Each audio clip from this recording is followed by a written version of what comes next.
Cinta yang ku tunggu, yang ku harap, dah hilang di hati.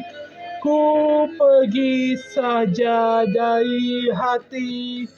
Ku berharap di hari jadiku ini kita putus, yang ku tidak akan lagi mencintaimu.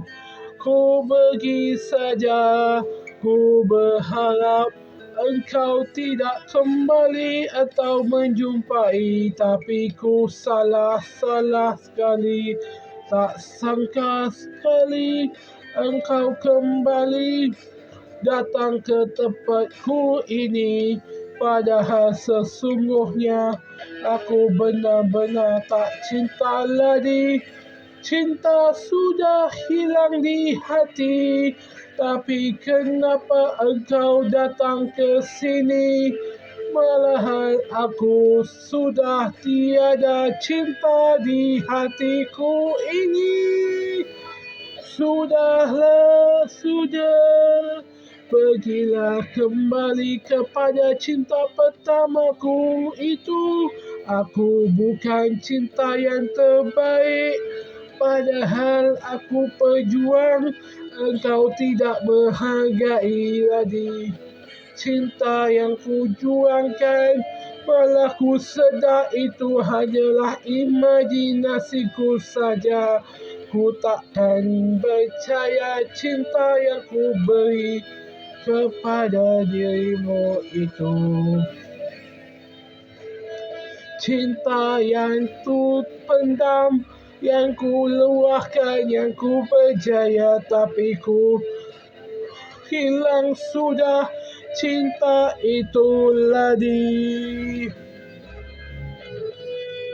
Sesungguhnya cintaku ini memang ku mencintai dirimu.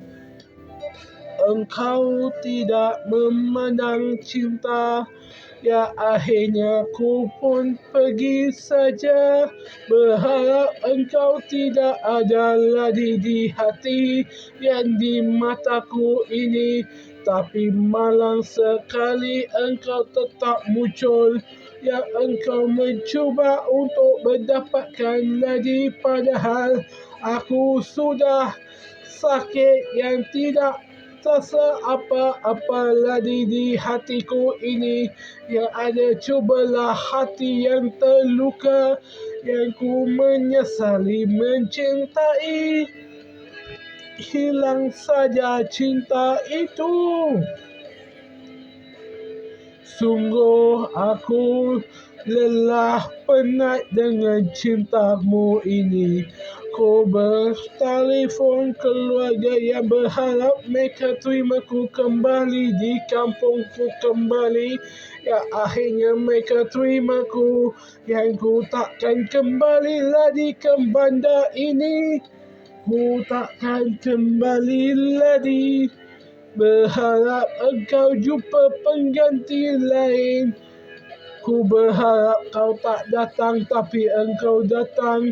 Yang ku berharap kita takkan berjumpa, tapi akhirnya terjumpa juga. Ya akhirnya kereta api pun sampai, dan aku pun pergi sahaja tanpa memandang di belakang, dan pergi saja.